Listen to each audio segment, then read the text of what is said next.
اعوذ باللہ من الشیطان الرجیم بسم اللہ الرحمن الرحیم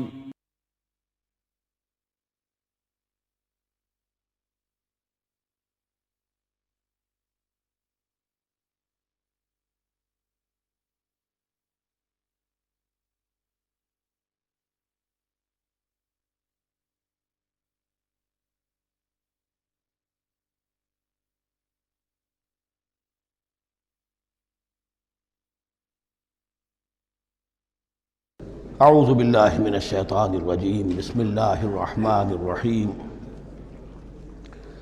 الطلاق مرتان فامساک بمعروف او تسریح باحسان صدق اللہ العظیم۔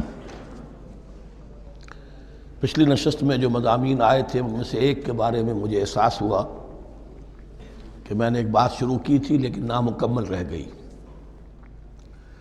آیت الاختلاف کے بارے میں نے عرض کیا تھا کہ وحدت ادیان کے فلسفے کا ایک جز صحیح ہے، ایک غلط ہے۔ صحیح جز کی وضاحت تو ہو گئی کہ یہ تمام جتنے بھی دنیا میں مذاہب ہیں اور دین ہیں یہ سب اسی دین حق سے نکلی ہوئی شاخیں ہیں۔ دین حق سے پگڈنڈیاں مڑی ہیں، صراط مستقیم سے پگڈنڈی مڑی ہے، کوئی بہت دور نکل گئی اور اس کا یوں سمجھیے کہ پہچانی ہوئی صورت بھی پہچانی نہیں جاتی، اتنی دور ہو گئی کہ اس کا اس دین حق کے ساتھ اب کوئی رشتہ نظر ہی نہیں آتا۔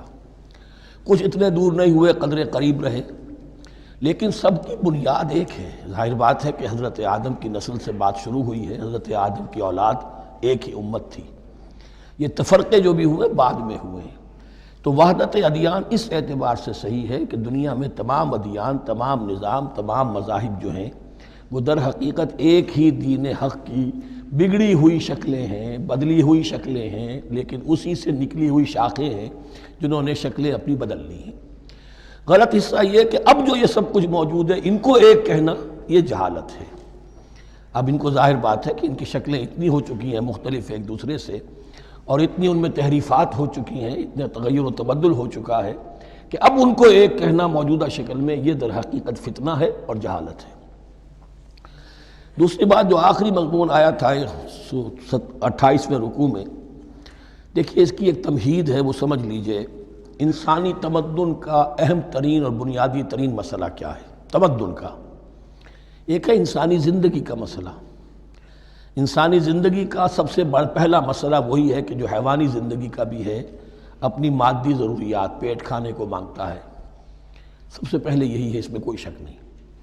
لیکن اس کے بعد جب دو انسان ملتے ہیں اور اس سے تمدن شروع ہوتا ہے، اس کا سب سے بڑا مسئلہ ہے انسان کی شہوت۔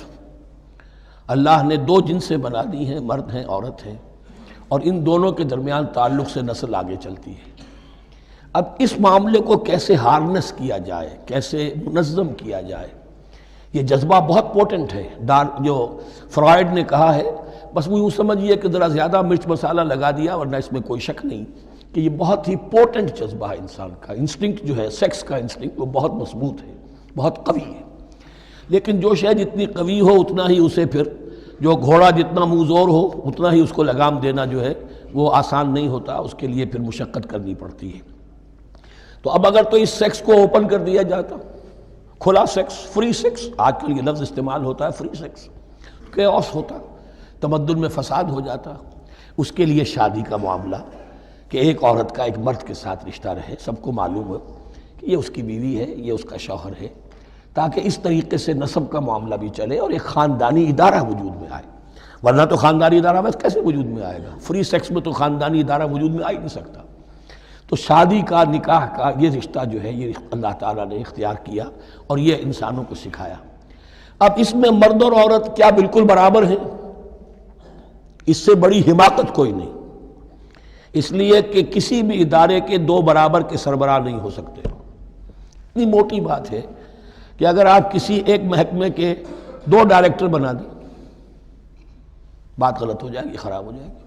ایک ڈائریکٹر، مینیجنگ ڈائریکٹر، دوسرے 10 ڈائریکٹر بنا دیجیے آپ، لیکن اوپر ایک ہوگا، جنرل مینیجر ایک ہوگا، ڈپٹی مینیجر 10 رکھ دیجیے۔ ہر ادارے میں اگر نظم قائم کرنا ہے تو ایک اوپر ٹاپ پر ہونا چاہیے۔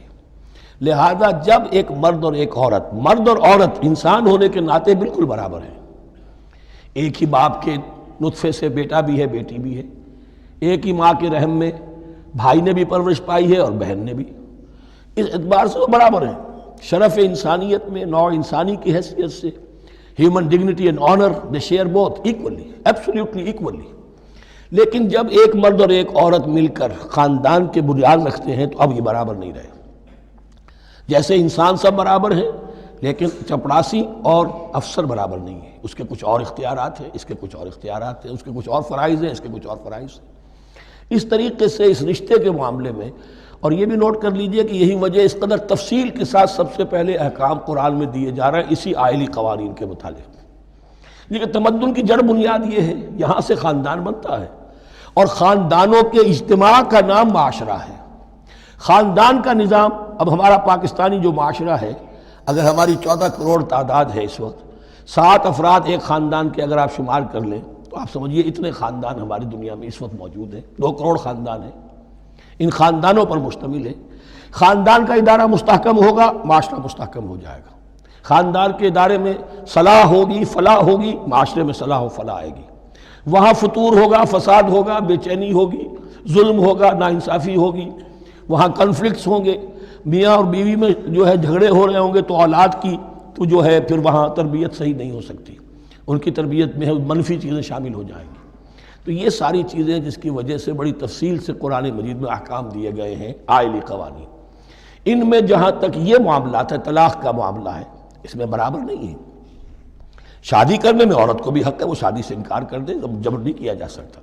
ایک مرتبہ وہ نکاح میں آ گئی ہے تو اب شوہر کا پلڑا بھاری ہے، شوہر اسے طلاق دے سکتا ہے، اگر ظلم کے ساتھ دے گا اللہ کے ہاں جواب دہی کرے گا اور پکڑ ہو جائے گی، لیکن اختیار ہے۔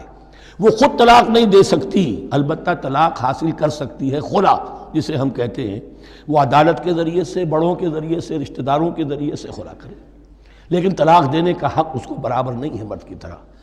اسی طرح اگر ایک طلاق دی تھی مرد نے اور اب یہ عدت پوری نہیں ہوئی ہے، وَبَعُولَتُهُنَّ أَحَقُّ بِرَدِّهِنَّ، اب وہ کہے تو نے طلاق دے دیا، میں تیرے گھر میں بسنے کو تیار نہیں ہوں، نہیں، اختیار مرد کا ہے، عدت کے اندر 3 مہینے کے اندر وہ اس کو واپس لے سکتا ہے، اس کو طلاق رجعی کہتے ہیں۔ یہ تمام چیزیں ایسی ہیں کہ بہرحال خواتین کو اچھی نہیں لگتی، اور آج کی دنیا میں تو جو یہ مرد و عورت کی مساوات کا سلسلہ ہے، یہ شیطان کا سب سے بڑا فلسفہ اور معاشرے میں فساد اور گندگی پیدا کرنے کا اس کا سب سے بڑا ہتھیار ہے۔ اور اب جو کچھ رہی صحیح اقدار ہماری ایشیا کے ممالک جو ہیں، زیادہ تر مسلمان ممالک ہیں، ان میں خاندانی نظام کی جو بچی کھچی شکل رہ گئی ہے اس کو برباد کرنے کے لیے یہ قاہرہ کانفرنس اور بیجنگ کانفرنس، اس ایشیا کا گھیراؤ دونوں طرف سے، مشرق سے اور مغرب سے، کہ عورت کو آزاد کرو، عورت کو اٹھاؤ، ایمینسیپیشن کے نام پر، آزادی کے نام پر، اور مرد و عورت کی مساوات کے نام پر، تاکہ خاندانی نظام ٹوٹ کر رہ جائے، جیسے کہ ان کے ہاں ٹوٹ چکا ہے خاندانی نظام نے۔ یہ کلنٹن صاحب نے کہا تھا اپنے سال 9 کے میسج میں کہ عنقریب ہماری قوم، امریکن نیشن، بہت جلد اس کی اکثریت حرام زادوں پر مشتمل ہوگی، born out of wedlock, وہ کسی شادی کے نکاح کے نتیجے میں کوئی وجود میں نہیں آئے ہیں، زنا کے نتیجے میں وجود آئی بھی قوم ہوگی۔ 1 پیرنٹ فیملی رہ گئی ہے، ماں ہی باپ ہے اور وہی ماں ہے، اور وہ دونوں وہ جانتے ہی نہیں۔ اب وہاں بڑی ایک مہم اٹھ رہی ہے کہ ہر انسان کا حق ہے کہ اسے معلوم ہو کہ میرا باپ کون ہے۔ وہاں تو بہت سے لوگ پتہ ہی باپ کون ہے میرا، کیا پتہ۔ یہ تباہی ہے جو اس معاشرے پر آ چکی ہے، اور ہمارے ہاں بھی لوگ اسی معاشرے کی نقالی پر چل رہے ہیں۔ اور یہ نظریہ مساوات مرد و زن جو ہے یہ بہت ہی یوں سمجھیے کہ تابناک اور بہت اچھے الفاظ کے ساتھ سامنے آ رہا ہے۔ البتہ اس کا دوسرا رخ بھی ہے، اسلام نے عورت کو جو حقوق دیے ہیں بدقسمتی سے ہم مسلمانوں نے وہ بھی ان کو نہیں دیے۔ اس کی وجہ یہ ہے کہ ہمارے اوپر ہمارا ہانٹ کر رہا ہے ہمارا ہندوانہ پس منظر۔ ہندوؤں کے معاشرے میں عورت کی کوئی حیثیت نہیں، نہ اس کی وراثت کا حق ہے، نہ وہ بیوہ ہو جائے تو جینے کا حق تھا اس کو، وہ تو پھر ستی ہو جانا چاہیے اس کو، اس کے لیے تو زندگی کا حق بھی نہیں ہے، وراثت تو بہت دور کی بات رہی، کوئی پراپرٹی کا کوئی سوال نہیں، کسی طرح کی کوئی حیثیت نہیں، کوئی لیگل اینٹیٹی نہیں۔ لیکن ہم مسلمان تو ہو گئے، ہمارے آباء و اجداد، تربیت ہوئی نہیں، لہذا ہمارے اوپر وہی تصورات ہیں، عورت کو جو ہے پاؤں کی جوتی کی طرح سمجھنا۔ یہ جو کچھ ہم کر رہے ہیں ان کے جائز حقوق بھی انہیں نہیں دیتے، اس کے نتیجے میں ہم جو مغرب کا ہم پر حملہ ہے اس کو مؤثر کرنے میں گویا ہم مدد دے رہے ہیں۔ اگر ہم اپنی خواتین کو وہ حقوق نہیں دیں گے، اگر ان کے لیے جو اللہ نے جو مقرر کیا ہے وہ انہیں نہیں دیا جائے گا، تو ظاہر بات ہے کہ رد عمل میں پھر جو یہ نعرے ہیں اور بڑے خوشنما جو دعوت اٹھتی ہے وہ لازماً انہیں کھینچ کر لے جائے گی۔ تو اس طرف بھی خیال رکھیے، اور ہمارے ہاں دیندار گھرانوں میں خاص طور پر یہ بات ہوتی ہے، اس کو سمجھنا چاہیے کہ عورتوں کے کیا حقوق ہیں، ان کی دلجوئی کتنی کرنی چاہیے۔ حضور نے کیا فرمایا ہے؟ تم میں سے بہترین لوگ وہ جو اپنے گھر والوں کے لیے اچھے ہوں، بہترین لوگ وہ ہیں ان کے حقوق کا لحاظ ہو، ان کے ساتھ سلوک ہو، ان کی دلجوئی ہو، ان کے احساسات کا بھی پاس کیا جائے۔ البتہ جہاں شریعت کا اور دین کا معاملہ آ جائے، نتھنگ ڈوئنگ، سیدھی سیدھی بات، یہ تلوار کی طرح آپ ننگے ہو جائیں اس وقت کہ یہ معاملہ دین کا ہے، اس میں میں تمہاری کوئی رعایت نہیں کر سکتا، ہاں میرے معاملات کے اندر جو بھی تم چاہو میں نرمی کروں گا، یہ ہو سکتا ہے۔ بس اس کو ذہن میں رکھیے، یہ کڑوی گولی ہے۔ وَلَهُنَّ مِثْلُ الَّذِي عَلَيْهِنَّ بِالْمَعْرُوفِ وَلِلرِّجَالِ عَلَيْهِنَّ دَرَجَةٌ۔ اب درمیان کے الفاظ کو تو جدید جو ہمارے ہیں دانشور وہ لے لیتے ہیں، اوپر کا نہیں دیکھتے کہ بَعُولَتُهُنَّ أَحَقُّ بِرَدِّهِنَّ، برابری کہاں رہی؟ شادی کرتے ہوئے برابری ہے، عورت کہہ سکتی میں شادی نہیں کرتی، شادی نہیں ہوگی، اس وقت برابری ہے، دونوں کی رضامندی سے شادی ہوگی، یہ برابری ہے۔ لیکن جب ایک مرتبہ بیوی بن گئی اب برابر نہیں ہے۔ اب یہ فلسفہ جا کر پوری طرح بیان ہوگا سورہ نساء میں، اور رجال قوامون علی النساء، یہ بات پھر وہاں آئے گی۔ اس کی تمہید ہے یہ کہ یہ کڑوی گولی ذرا خواتین کے حلق سے اترنی شروع ہو جائے۔ وَبَعُولَتُهُنَّ أَحَقُّ بِرَدِّهِنَّ، اور اسی طریقے سے وَلِلرِّجَالِ عَلَيْهِنَّ دَرَجَةٌ، البتہ اللہ نے جو ذمہ داریاں عورت کے حوالے کی ہیں، جس طرح کے اس کے فرائض ہیں ویسے ہی اس کے حقوق بھی ہیں، یہ ہے جو بات کہی جا رہی، لَهُنَّ مِثْلُ الَّذِي عَلَيْهِنَّ بِالْمَعْرُوفِ۔ اور یہ دنیا کا وہ اصول ہے کہ responsibilities and privileges they go together۔ کہیں آپ کا اگر ذمہ داری زیادہ تو حقوق اور اختیارات بھی زیادہ ہوں گے، ذمہ داری بہت ڈال دی، حقوق و اختیارات اتنے ہیں نہیں، آپ ذمہ داری ادا نہیں کر سکتے۔ جہاں ذمہ داری کم ہوگی وہاں حقوق و اختیارات بھی کم ہوں گے، یہ دونوں چیزیں پروپورشنیٹ چلتی ہیں۔ اب چلیے آگے، مجھے اندیشہ ہے کہ میں نے خاصا وقت اس میں لگا دیا۔ الطلاق مرتان، طلاق دو مرتبہ ہے، یعنی ایک شوہر کو دو مرتبہ طلاق دے کر اور رجوع کر لینے کا حق ہے۔ ایک دفعہ طلاق دی اور عدت کے اندر رجوع کر لیا، ٹھیک ہے، پھر طلاق دی اور عدت کے اندر رجوع کر لیا، ٹھیک ہے، تیسری مرتبہ طلاق دی اب رجوع نہیں کر سکتا۔ الطلاق مرتان، دو مرتبہ ہو سکتا ہے۔ فَإِمْسَاكٌ بِمَعْرُوفٍ أَوْ تَسْرِيحٌ بِإِحْسَانٍ، اب اس کے بعد فیصلہ کرو، یا تو روکو اس کو اپنے گھر میں تو وہ بھی نیکی کے ساتھ، بھلائی کے ساتھ، تنگ کرنے کے لیے نہیں، پریشان کرنے کے لیے نہیں، اور تسریح بِإِحْسَان، یا رخصت کر دینا ہے اچھے بھلے طریقے سے، بھلے مانسوں کی طرح، خوبصورتی کے ساتھ، روکو تو بھلائی کے لیے، اور اگر رخصت کرنا ہے تو خوبصورت انداز میں۔ وَلَا يَحِلُّ لَكُمْ أَن تَأْخُذُوا مِمَّا آتَيْتُمُوهُنَّ شَيْئًا، اور تمہارے لیے ہرگز جائز نہیں ہے کہ جو کچھ تم نے انہیں دیا تھا اس میں سے کچھ بھی واپس لو، جو بھی تم نے انہیں مہر دیا تھا اس میں سے کچھ واپس نہیں لے سکتے جب تم طلاق دے رہے ہو۔ ہاں اگر عورت طلاق مانگے تو اسے اپنے مہر میں سے کچھ چھوڑنا پڑے گا، یہ دوسری بات ہے، لیکن جب بر طلاق دے رہا ہے تو پھر وہ نہیں روک اس کو اس میں سے جو بھی کچھ دیا ہو، یہاں تک کہ آیا ہے کہ اگرچہ تم نے ان کو احداہن قنطارا، سونے کے ڈھیر دیے ہوں، ان میں سے بھی کچھ نہیں لے سکتے واپس۔ وَلَا يَحِلُّ لَكُمْ أَن تَأْخُذُوا مِمَّا آتَيْتُمُوهُنَّ شَيْئًا إِلَّا أَن يَخَافَا أَن لَا يُقِيمَا حُدُودَ اللَّهِ، البتہ اگر وہ دونوں یہ سمجھیں کہ ہم حدود اللہ کو قائم نہیں رکھ سکیں گے۔ مراد کیا ہے کہ فیملی لائف کے ضمن میں جو اللہ نے احکام دیے ہیں، جو آداب ہیں، جو ان کے مقاصد ہیں، وہ ہمارے مابین اتنی موافقت مزاجی نہیں ہے کہ ہم ساتھ چل سکیں۔ ایک عورت اگر یہ محسوس کرتی ہے فَإِنْ خِفْتُمْ أَلَّا يُقِيمَا حُدُودَ اللَّهِ فَلَا جُنَاحَ عَلَيْهِمَا فِيمَا افْتَدَتْ بِهِ، پھر اگر اس کا یہ خیال ہے کہ یہ نہیں رکھ سکیں گے تو پھر کوئی حرج نہیں ہے ان دونوں پر کہ جو کچھ دے دلا کر عورت فدیے میں اپنے آپ کو چھڑا لے، یعنی کہہ کہ ٹھیک ہے تم نے مجھے 10 لاکھ مہر دیا تھا، میں 5 لاکھ تمہیں واپس کرتی ہوں، یا تم نے 10 لاکھ کا میرا مہر رکھا تھا، میں خلا مانگ رہی ہوں، میں صرف 5 لاکھ کا تم سے تقاضا کرتی ہوں، اسے اپنے مہر میں سے کچھ چھوڑنا ہوگا، یہ فدیہ ہے۔ تلک حدود اللہ فلا تعتدوها، یہ اللہ کے حدود ہیں، ان سے تجاوز مت کرو۔ دیکھیے روزے وغیرہ کے ضمن میں فلا تقربوها، اور یہاں فلا تعتدوها، اس لیے کہ یہاں بڑے دھڑلے سے آدمی جو ہے وہ ان حدود کو پامال کر جاتے ہیں، قانون یہی رہ جاتا ہے، روح اس کی ختم ہو جاتی ہے۔ وَمَن يَتَعَدَّ حُدُودَ اللَّهِ فَأُولَٰئِكَ هُمُ الظَّالِمُونَ، اور جو اللہ کے حدود سے تجاوز کرتے ہیں وہی ظالم لوگ ہیں۔ فَإِن طَلَّقَهَا، اب اگر تیسری مرتبہ طلاق دے دی، الطلاق مرتان تو ہو چکا نا، اس کے بارے میں سارے احکام آ گئے، لیکن اب اگر دے دی مراد ہے تیسری مرتبہ، فَإِن طَلَّقَهَا فَلَا تَحِلُّ لَهُ مِن بَعْدِ حَتَّى تَنكِحَ زَوْجًا غَيْرَهُ، تو اب وہ اس کے لیے جائز نہیں ہوگی جب تک کہ وہ عورت کسی اور شوہر سے شادی نہ کرے۔ اس کو حلالہ کہتے ہیں، لیکن یہ حلالہ کروانا یا کرنا اور کسی کے ساتھ یہ معاہدہ کرنا تم شادی کر لو پھر طلاق دے دینا، اس پر لعنت فرمائی ہے، حضور نے لعنت فرمائی ہے۔ اور ہمارے ہاں علم میں آتی ہے، یہ بات سننے میں آتی ہے کہ بہت سے علماء نے اس کو دھندا بنا رکھا ہے۔ حلالہ مولوی مشہور ہیں مختلف شہروں کے اندر۔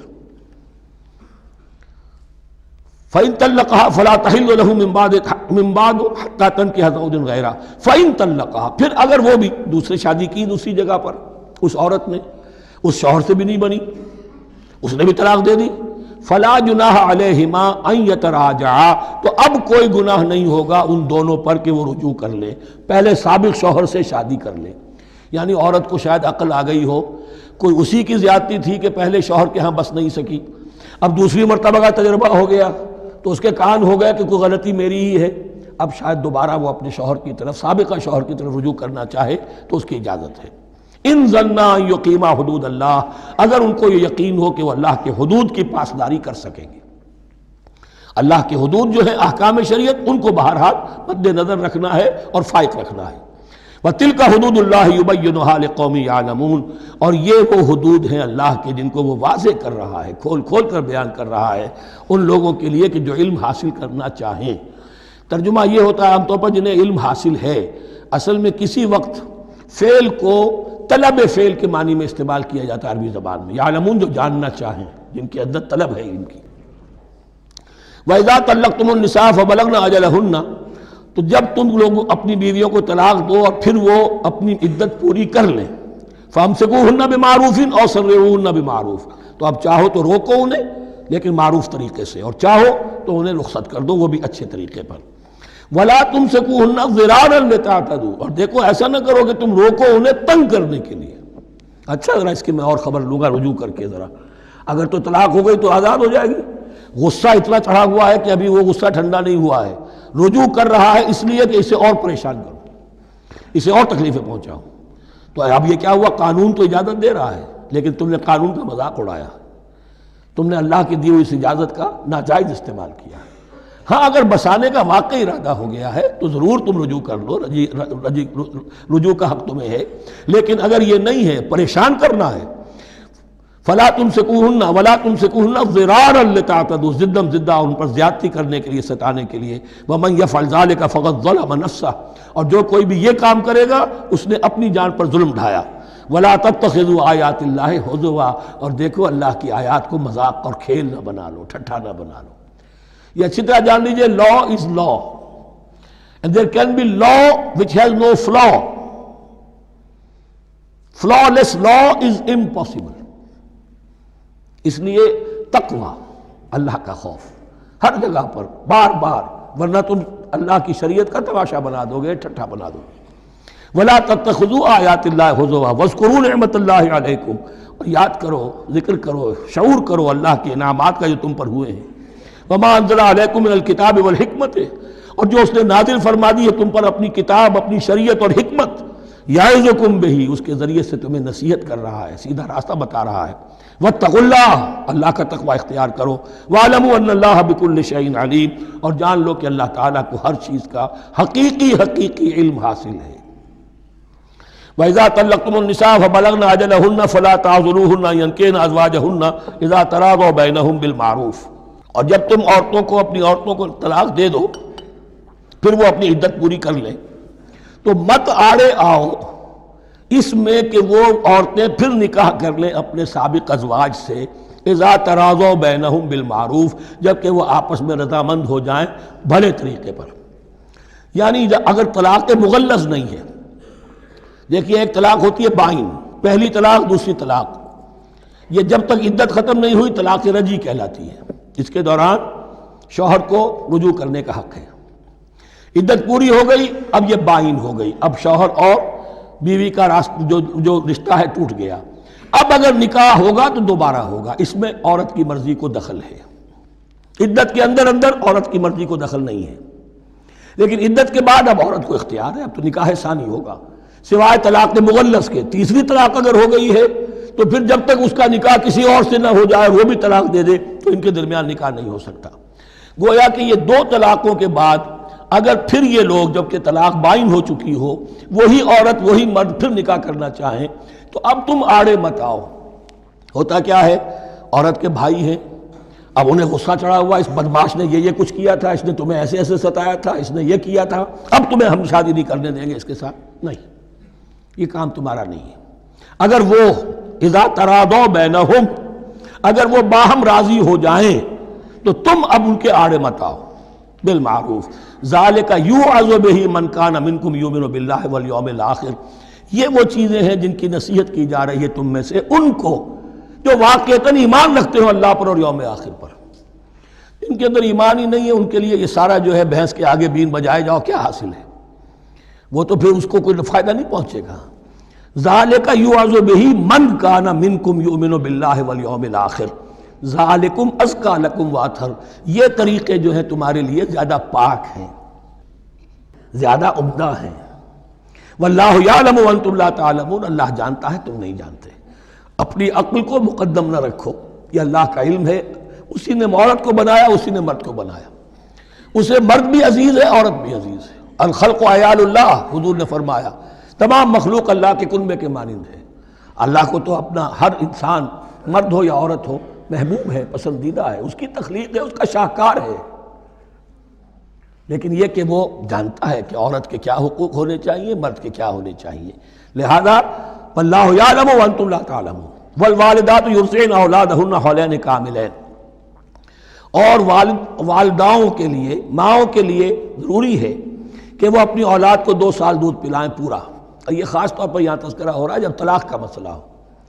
اب طلاق ہو گئی، شوہر تو علیحدہ ہو گیا، شوہر کہتا ہے بھائی میرا بچہ تو میرا ہے، قانوناً تو اولاد شوہر کی ہوتی ہے، لیکن تم اسے دودھ پلاؤ، تو 2 سال تک وہ عورت انکار نہیں کر سکتی، دودھ پلائے گی۔ لمن اراد ان یتم الرضاعہ، جو شخص چاہے کہ یہ رضاعت پوری کروائے اپنی سابقہ مطلقہ بیوی سے۔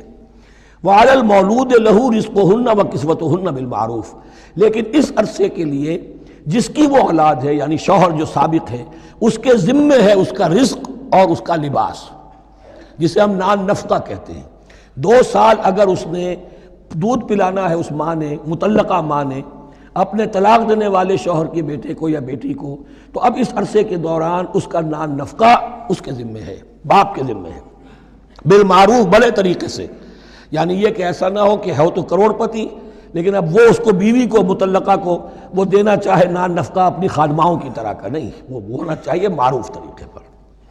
لا تکلف نفس الا وسعها، کسی پر ذمہ داری نہیں ڈالی جاتی مگر اس کی وسعت کے مطابق۔ لا تضار والدۃ بولدہا، نہ تو تکلیف پہنچائی جائے والدہ کو اپنے بچے کی وجہ سے، ولا مولود لہ بولدہ، نہ جس کا وہ اولاد ہے، جس کا وہ بیٹا یا بیٹی ہے یعنی باپ، نہ اس کو تکلیف پہنچائی جائے۔ کوئی لا ضرر ولا ضرار، حضور کی حدیث ہے، دونوں کے ساتھ منصفانہ سلوک کیا جائے۔ وعلی الوارث مثل ذلک، اب فرض کیجئے وہ شخص جو تھا طلاق دینے والا وہ تو مر گیا، تو وارث کے ذمے، اس کا جو وارث ہے اس کے ذمے نان نفقہ رہے گا، اس کے اپنے مرحوم والد کی اگر اولاد اس کی کسی مطلقہ بیوی کے پاس ہے 2 سال تک دودھ پلانے کے لیے۔ فَإِنْ أَرَادَا فِصَالًا، اب یہ بھی ہو سکتا ہے کہ وہ دونوں جو ہیں کہے کہ سب میں تو دودھ نہیں پلاتی، یا یہ کہ وہ شوہر چاہے ان تراض منہما، دونوں راضی ہو جائیں کہ میں دودھ نہیں پلواتی، آپ دودھ چھڑوا دیجئے، وتشاور، آپس میں رضامندی اور مشورت سے، فلا جناح علیہما، اس میں بھی کوئی حرج نہیں۔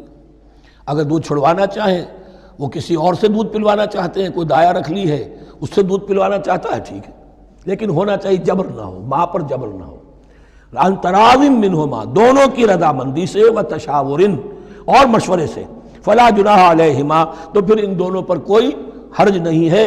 وَإِنْ أَرَدْتُمْ أَن تَسْتَرْضِعُوا أَوْلَادَكُمْ فَلَا جُنَاحَ عَلَيْكُمْ، اگر تم چاہو کسی اور سے اب دودھ پلوانا، رضاعت کروانا، تو اس میں بھی کوئی حرج نہیں۔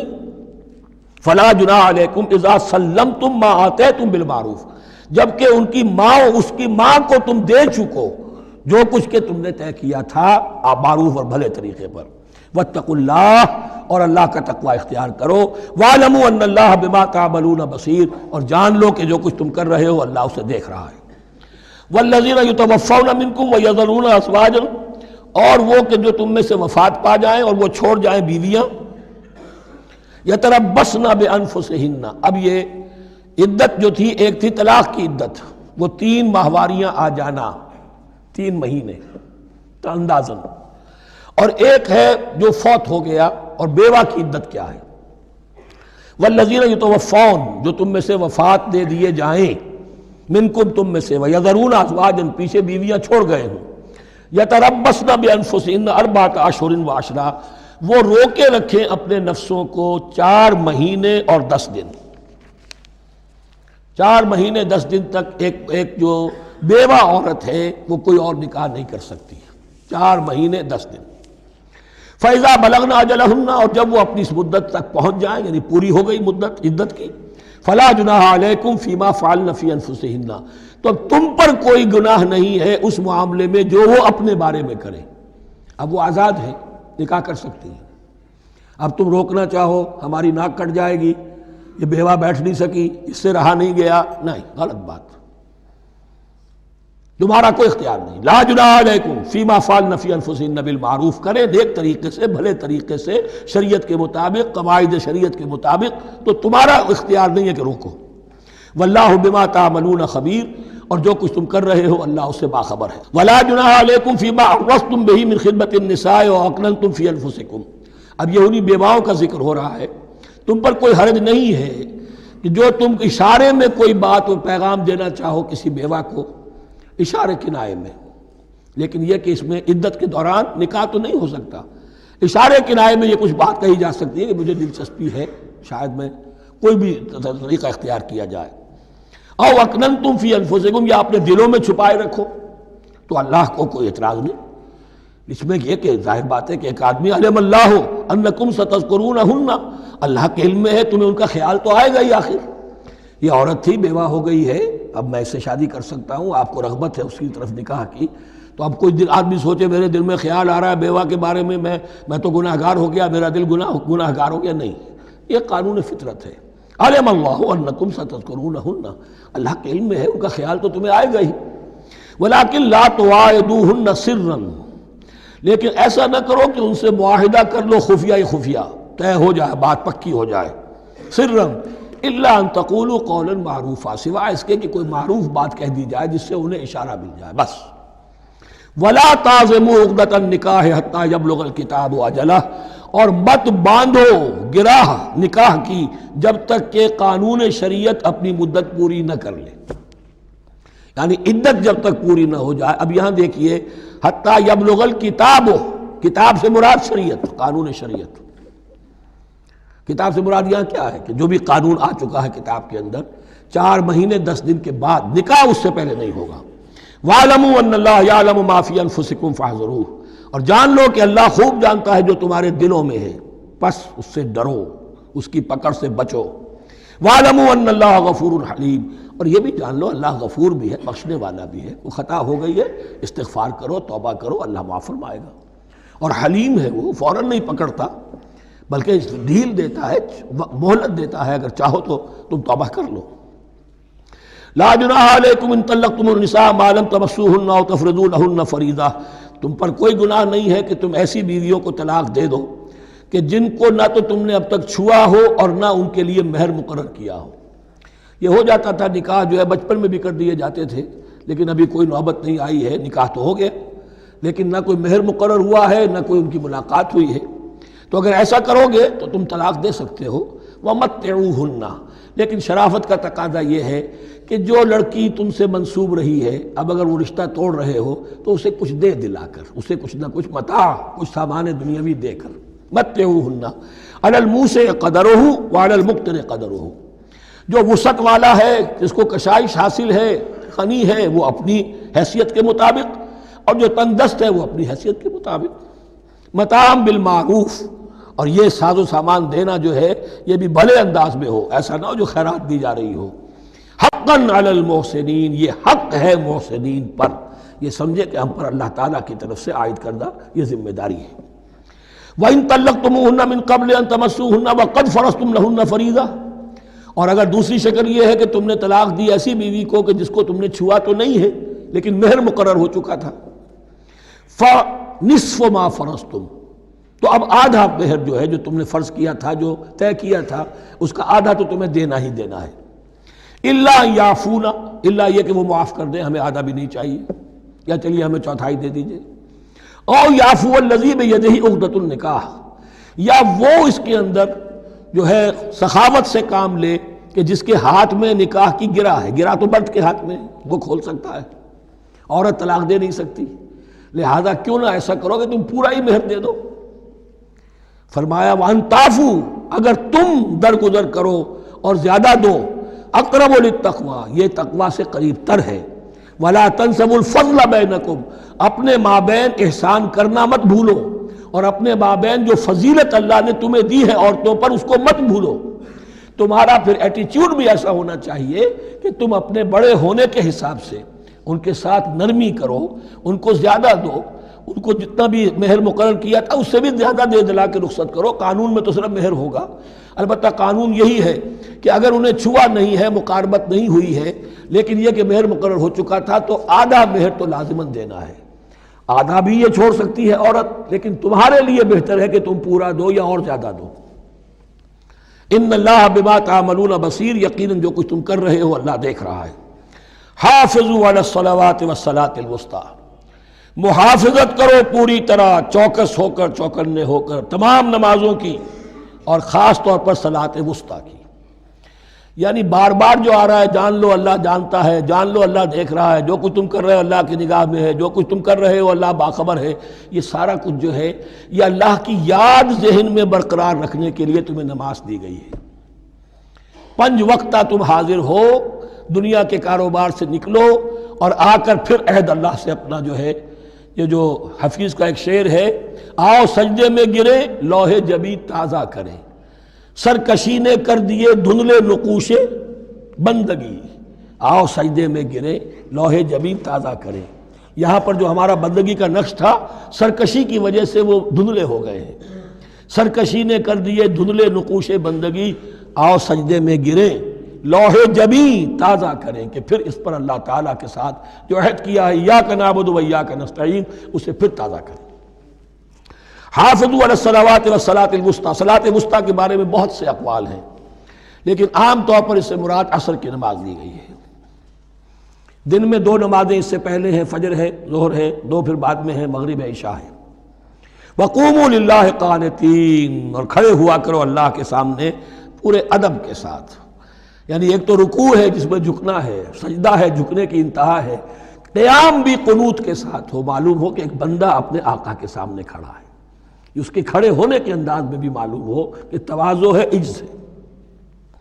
فَإِنْ خِفْتُمْ فَرِجَالًا أَوْ رُكْبَانًا، اور اگر تم خوف کی حالت میں ہو تو چاہے پیادہ چلتے ہوئے، سفر کرتے ہوئے، دشمن پیچھا کر رہا ہے، آپ کہیں جا رہے ہیں تو چاہے اب رکیں گے نماز پڑھیں گے تو وہ تعاقب میں قریب آ جائے گا، تو رجالًا چلتے ہوئے، یا کہیں جلدی جانا ہے اور وہاں پر ابھی فوری طور پر حملہ کرنا ہے تو اس میں یہ ہے کہ جنگ کی حالت میں یہ رعایتیں ہیں۔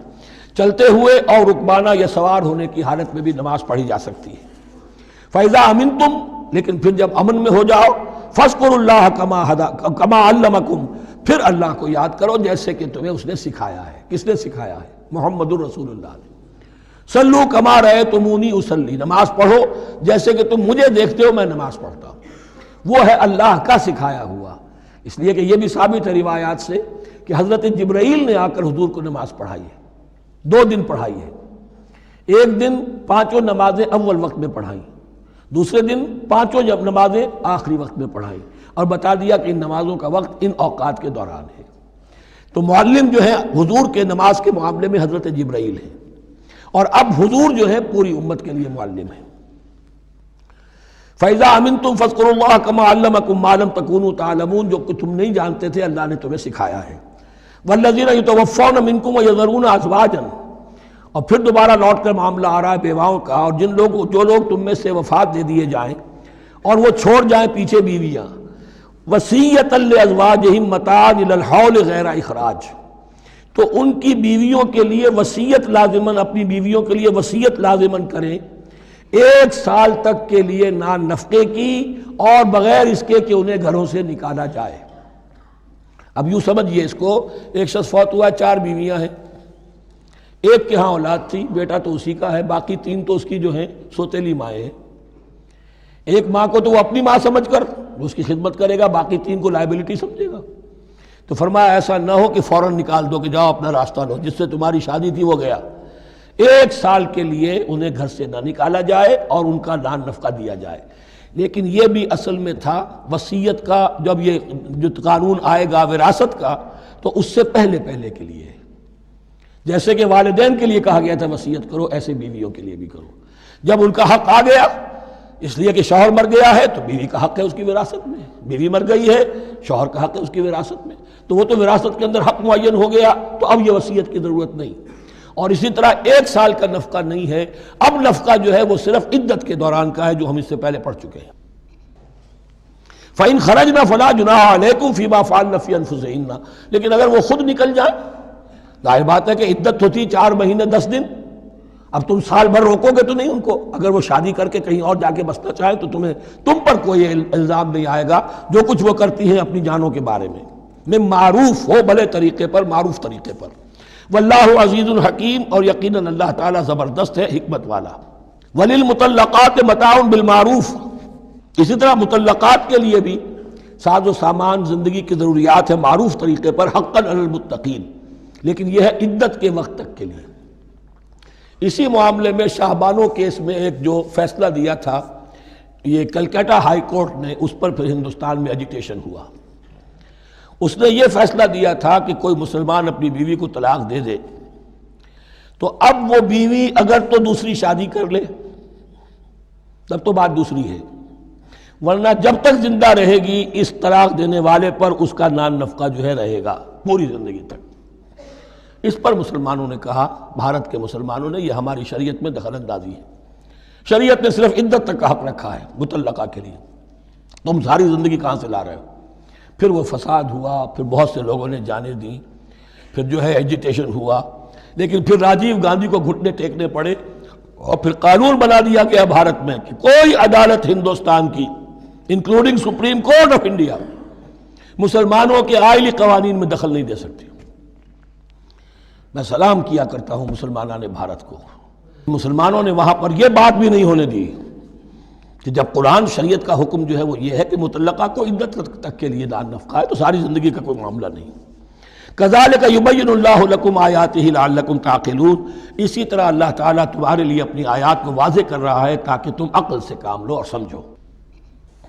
اب جو 2 رکوع اگلے آ رہے ہیں یہ بڑے اہم ہیں اس اعتبار سے کہ یہ تاریخ بنی اسرائیل کا غزوہ بدر ہے جس کا تذکرہ ہوگا۔ میں ایک بات آپ کو بنی اسرائیل کی تاریخ کی بتا چکا ہوں کہ جب حضرت موسیٰ کے انتقال کے بعد یوشع ابن نون کی سرکردگی میں انہوں نے جہاد کیا، قتال کیا تو فلسطین فتح ہو گیا، لیکن انہوں نے چھوٹی چھوٹی حکومتیں 12 بنا لی اور آپس میں لڑتے بھی رہے۔ لیکن 300 برس کے بعد پھر صورتحال پیدا ہوئی، وہ واقعہ ہوگا جو اب سامنے آ رہا ہے کہ جب ان کے اوپر دنیا تنگ ہو گئی، آس پاس کے جو کافر اور مشرک لوگ تھے انہوں نے انہیں دبا لیا، بہت سوں کو ان کے گھروں سے، ان کے ملکوں سے نکال دیا، تو پھر تنگ آ کر انہوں نے کہا اس وقت کے نبی سے کہ ہمارے لیے کوئی بادشاہ بنا دیجئے، سپہ سالار بنا دیجئے، اب ہم اللہ کی راہ میں جنگ کریں گے۔ تو وہ جو جنگ ہوئی ہے طالوت اور جالوت کی، اس جنگ کے بعد سے خلافت راشدہ شروع ہوئی ہے دور بنی اسرائیل کی۔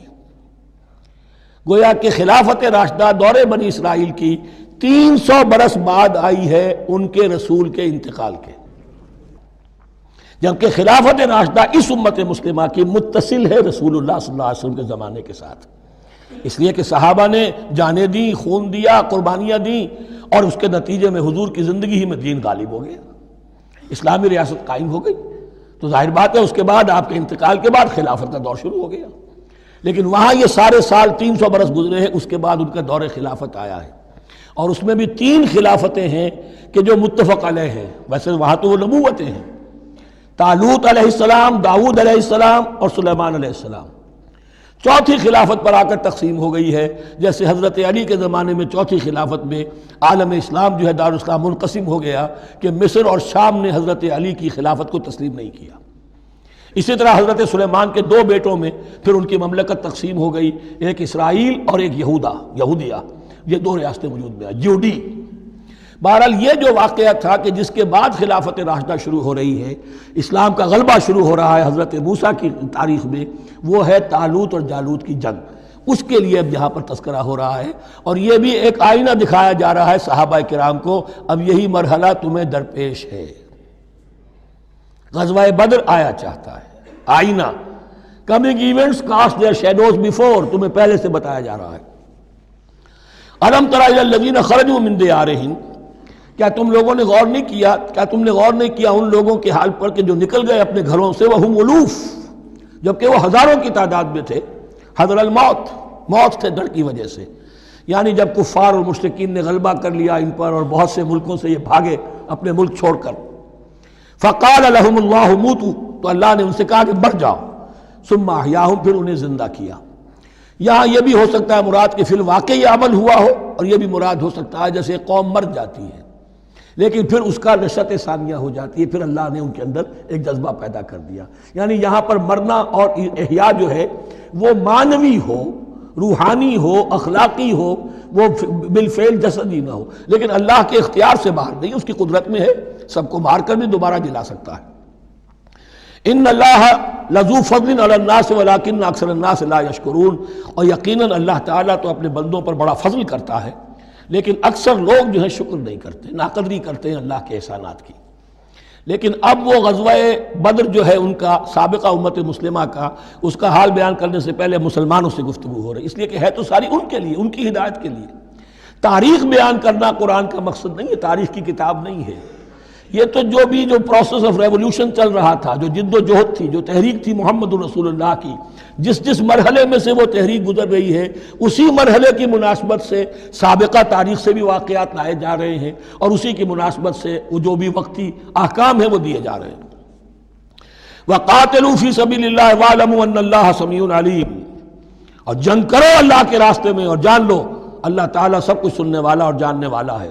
من ذا الذی یقرض اللہ قرضا حسنا فیضاعفہ لہ اضعافا کثیرا، کون ہے وہ شخص کہ جو اللہ کو قرض حسنہ دے؟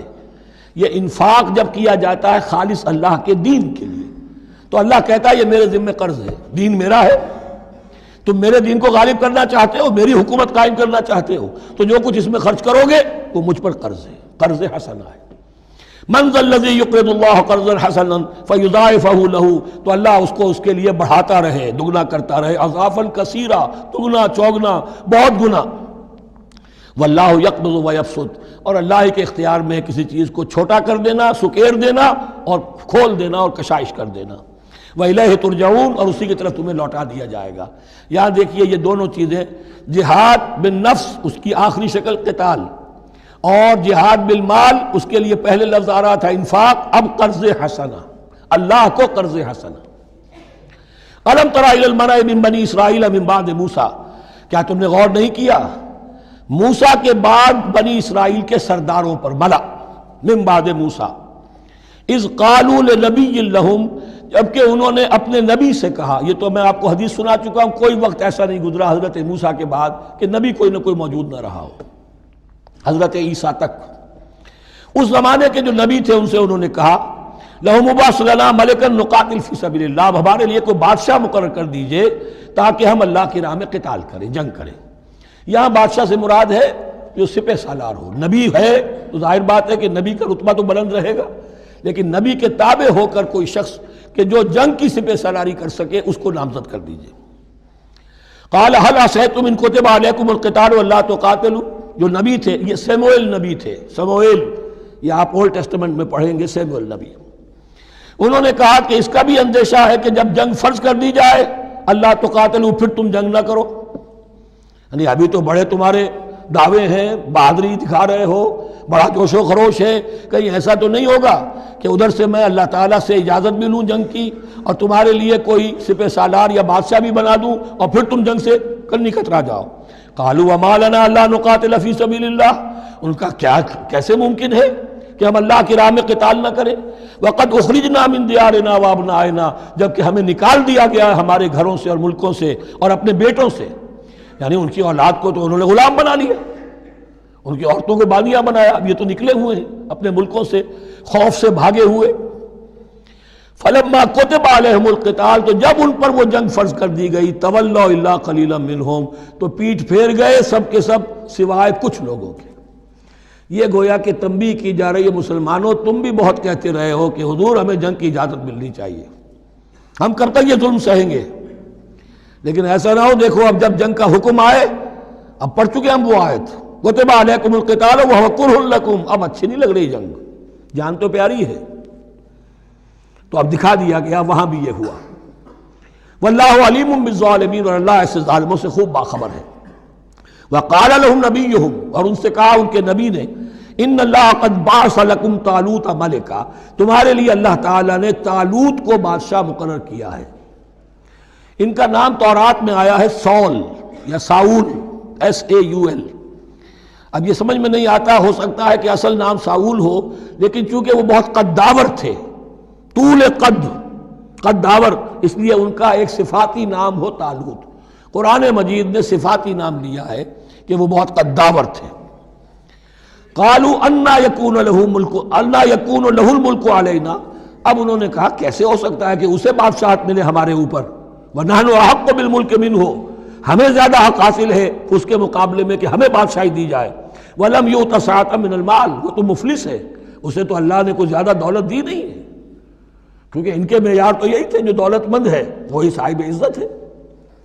قال ان اللہ اصطفاہ علیکم، اب نبی نے کہا اب جو چاہو کہو، اللہ نے اس کو چن لیا ہے تم پر، یہ فیصلہ اب ہو چکا، اللہ کا فیصلہ ہے، ڈیوائن ججمنٹ ہے، ڈیوائن ڈیسیجن ہے، کین ناٹ بی ریووکڈ۔ وزادہ بسطۃ فی العلم والجسم، اور اسے کشادگی عطا کی ہے علم اور جسم دونوں چیزوں میں، قداور ہے، طاقتور ہے، اور اسی طریقے سے علم اور فہم دیا ہے۔ تم دولت دیکھتے ہو، اللہ نے چنا ہے ان دو چیزوں کی بنا پر، جسمانی طاقت، جسمانی قوت، اس دور میں ظاہر بات ہے اس کی بہت ضرورت تھی، اور دوسرے یہ کہ اسے علم دیا ہے، فہم دیا ہے، سمجھ دی ہے، دانش دی ہے۔ واللہ یؤتی ملکہ من یشاء، اور اللہ تعالیٰ جس کو چاہتا ہے اپنی بادشاہت دے دیتا ہے۔ واللہ واسع علیم، اللہ بہت سمائی والا ہے، واسع، اس کی وسعت جو ہے وہ اتھا ہے، اور علیم، اور سب کچھ واسع علیم، جاننے والا ہے، یعنی وہ جس کو جو کچھ دیتا ہے بربنائے علم دیتا ہے، کون اس کا مستحق ہے۔ وقال لهم نبيهم ان آیۃ ملکہ ان یاتیکم التابوت فیہ سکینۃ من ربکم وبقیۃ مما ترک آل موسیٰ وآل ہارون تحملہ الملائکہ، اور ان سے کہا ان کے نبی نے کہ طالوت کی بادشاہت کی ایک نشانی یہ ہوگی کہ وہ صندوق جو تمہارے سے جاتا رہا چھن چکا ہے، جس میں سکینہ ہے، تمہارے لیے تسکین کا سامان ہے تمہارے رب کی طرف سے، اور بقیت مما ترک آل موسیٰ و آل ہارون، اور کچھ تبرکات ہیں جو آل موسیٰ اور آل ہارون کے اس صندوق میں رکھے ہوئے ہیں، تحملہ الملائکہ، وہ ملائکہ کی تحویل میں ہے۔ اب ان کی بادشاہی کی علامت کے طور پر وہ صندوق تمہارے پاس واپس آ جائے گا۔ اصل میں یہ تابوت سکینہ جو ہے یہ ان کا ایک بڑا لکڑی کا صندوق ہے، اب بھی ہے، ان کا دعویٰ ہے کہ موجود ہے، اور مسجد اقصیٰ کے نیچے جو سرنگ ہے اس میں موجود ہے۔ بعض ذرائع سے فوٹو لے کر بھی انہوں نے ڈاکومنٹری فلم بھی ابھی دکھا دی ہے کہ موجود ہے۔ نبوکدنضر نے جب گرایا تھا 586 قبل مسیح میں، جو حضرت سلیمان کا بنایا ہوا ہیکل تھا، اس کے تہخانے میں وہ رہتا تھا، اور وہیں پر جو ربائی تھے وہاں موجود تھے، ربانیین، تو جب گرایا گیا ہے اس کو، ہیکل کو، تو اسی میں وہ دب گئے ہیں، لیکن وہ چاروں طرف سے جو بھی تہخانہ تھا بند ہو گیا ہوگا، اور وہاں پر ان کی لاشیں بھی ہیں اور تابوت سکینہ بھی ہے۔ لیکن ہوا یہ تھا کہ جب ان کے پڑوسی ملکوں نے انہیں شکستیں دی تو وہ تابوت سکینہ بھی چھین کر لے گئے۔ اب اس میں گویا کہ ان کے لیے بہت بڑی بات تھی کہ ان کے لیے کم سے کم ایک دل کی روحانی تسکین کا سامان تھا۔ ہمارے پاس حضرت موسیٰ کے تبرکات ہیں، عصائے موسیٰ اس میں ہے، رکھا ہوا ہے، اب بھی ہے۔ اسی طریقے سے اس میں وہ جو جن تختیوں پر تورات لکھی ہوئی دی گئی تھی حضرت موسیٰ کو، وہ موجود ہے، ان کے کہنے کے مطابق اب بھی ہے۔ تو اس طریقے سے ان کے لیے تسکین ہوتی تھی، جیسے کہ مسلمان کو خانہ کعبہ کو دیکھ کر تسکین ہوتی ہے، تو فرمایا اس میں تمہارے لیے سکینت بھی ہے اور تمہارے آل موسیٰ اور آل ہارون کے تبرکات بھی ہیں۔ تحملہ الملائکہ، اس وقت وہ ملائکہ کی تحویل میں ہوا یہ کہ جہاں وہ تابوت لے گئے ان کے دشمن، وہاں پلیگ آ گئی۔ انہوں نے سمجھا کوئی نحوست ہے اس کے اندر جس کی وجہ سے پلیگ آ گئی ہے، انہوں نے ایک چھکڑے کے اوپر اس کو رکھا اور بیلوں کو ہانک دیا، جاؤ جدھر جانا ہے۔ تو حضرت سموئیل نے ان سے کہا کہ طالوت کا اللہ کی طرف سے نامزد کیے جانا ایک علامت اس کی یہ ہوگی کہ وہ تمہاری تسکین کا سامان جو تم سے چھن گیا تھا ان کے عہد امارت میں یا ان کے عہد ملوکیت میں تمہیں واپس مل جائے گا، اور وہ فرشتوں کی تحویل میں ہے۔ تو ایک روز وہ چھکڑا جو ہے وہ لیے ہوئے وہ تابوت ان کے ہاں پہنچ گیا۔ ان فی ذلک لآیۃ لکم ان کنتم مؤمنین، یقیناً اس میں تمہارے لیے نشانی ہے اگر تم ماننے والے ہو۔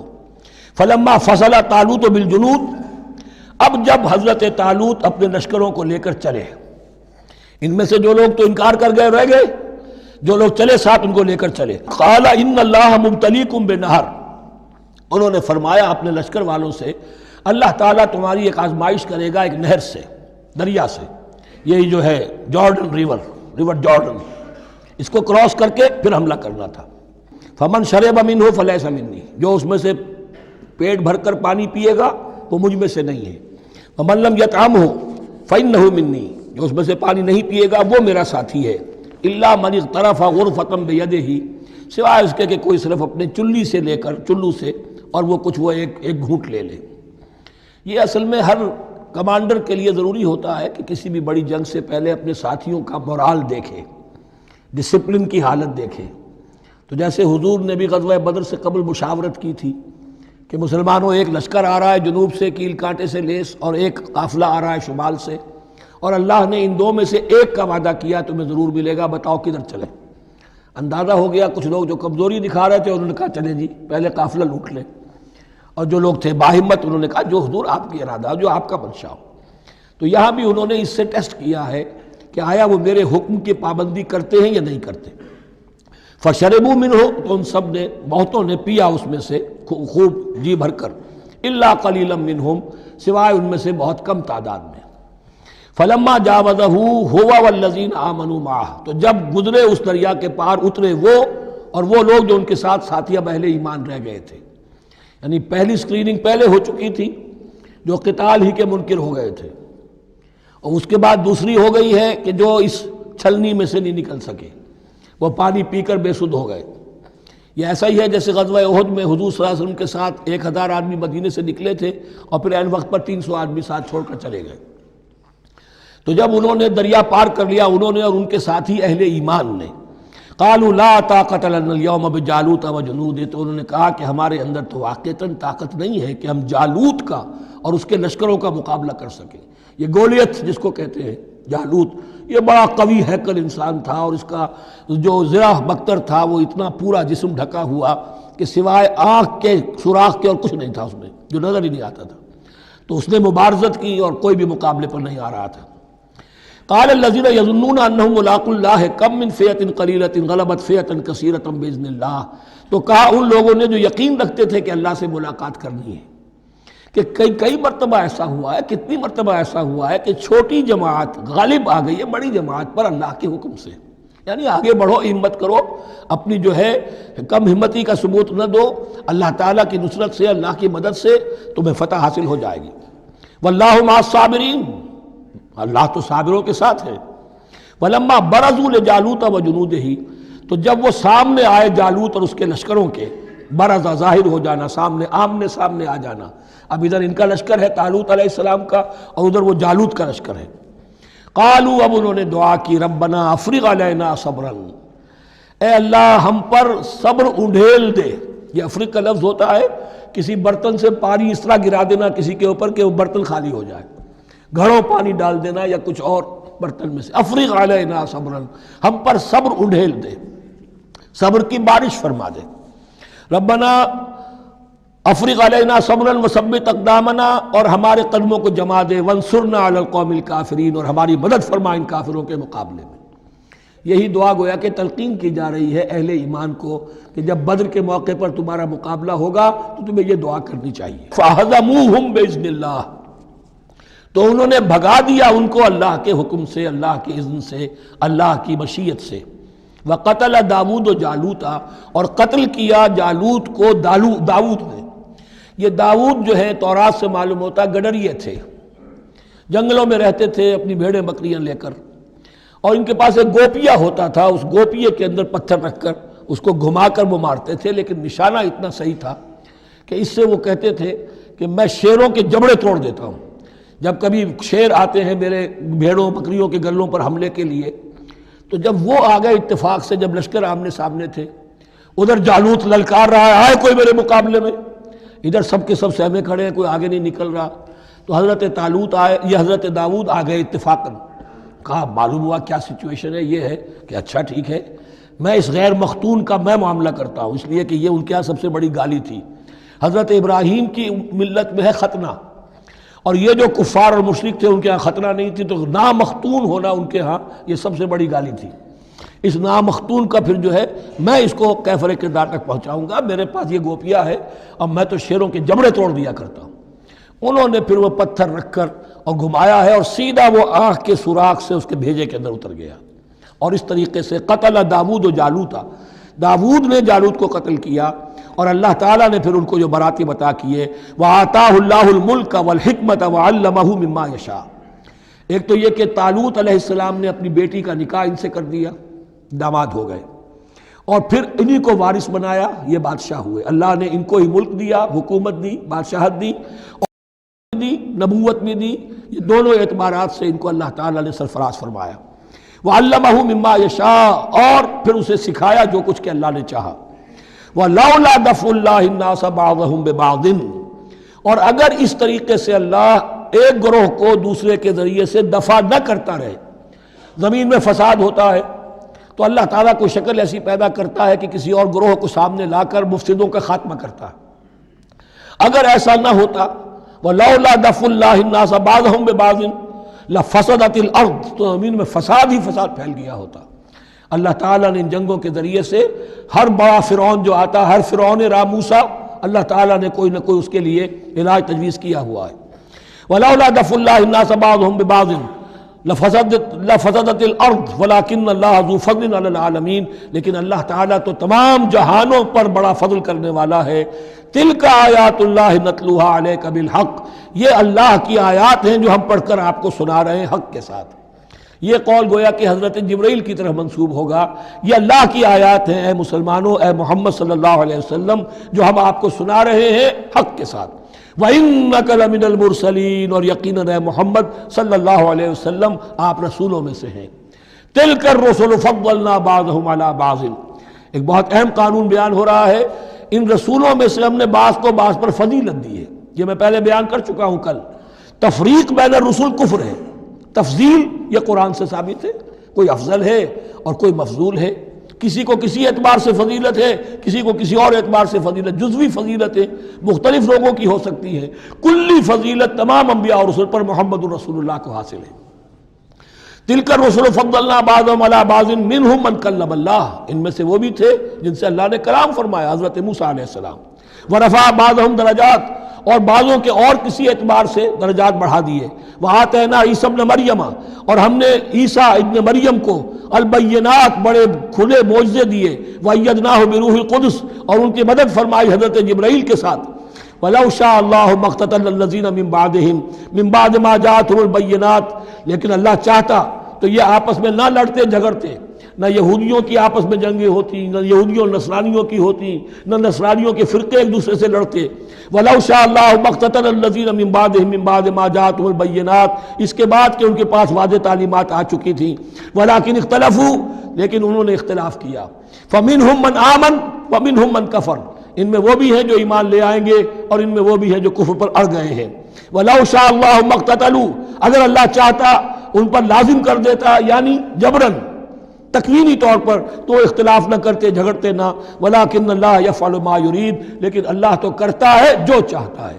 اللہ نے جو دنیا کو اس حکمت پر بنایا ہے کہ یہ دنیا کی زندگی آزمائش ہے، آزمائش کے لیے آزادی دی ہے، تو جو شخص غلط راستے پر جانا چاہے اسے آزادی ہے، جو صحیح راستے پر آنا چاہے اسے آزادی ہے۔ بارک اللہ لی و لکم فی القرآن العظیم ونفعنی وإیاکم بالآیات والذکر الحکیم۔